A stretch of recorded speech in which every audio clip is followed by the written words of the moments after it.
morning, Tom. It's January 7th.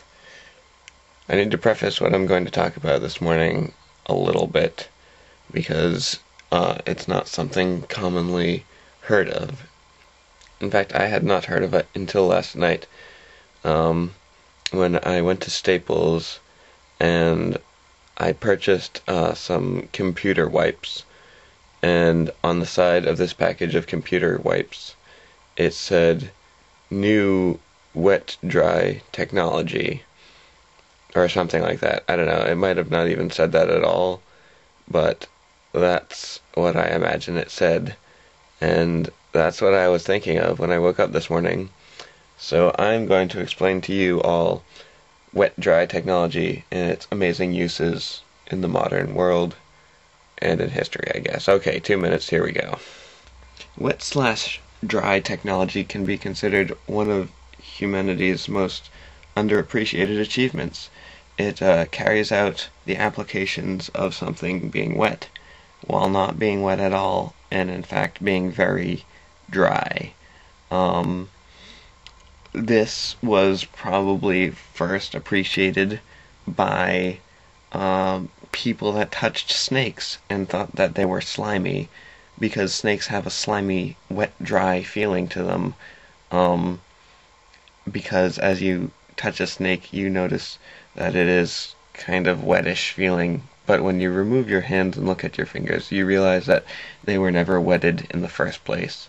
An ancient Egyptian saying goes, if you spit on a rock enough, it becomes wet. This probably didn't have anything to do with wet-dry technology, but it was interesting to see their definition of what wet was. Also, wet-dry technology peaked at around 3000 BC when the discovery of dry graphite as a lubricant was involved in the building of the pyramids.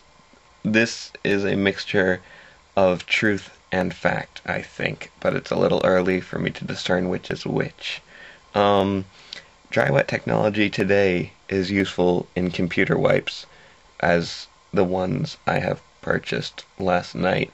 If you have ever tried to dry or clean your computer screen with something wet, you realize that you could further damage the screen rather than cleaning it. For example, you've probably understood the consequences of what happens when your computer screen is wetted by such liquids as milk or champagne. Okay, that was 2 minutes, and I'm just gonna quit while I'm ahead. Oh right, I need to write a haiku now, too. Curse you and your haiku. Wait, is that 7 syllables? Maybe I can put that in. No, okay, I'll have to work something else in. Dry wet tech has use. You could wash cars on cold days, but not have them freeze. If you have heard of this mysterious wet-dry technology and would like to comment on it, or what application you have seen it in, feel free to comment below, and I'm going to get up and go downstairs and see if that's actually what it says on the side, or if that's just an invention that I made up while I was asleep. Well, it turns out later in the day I was not just dreaming it up, it actually does say exclusive wet-dry cleaning technology. Much cleaner.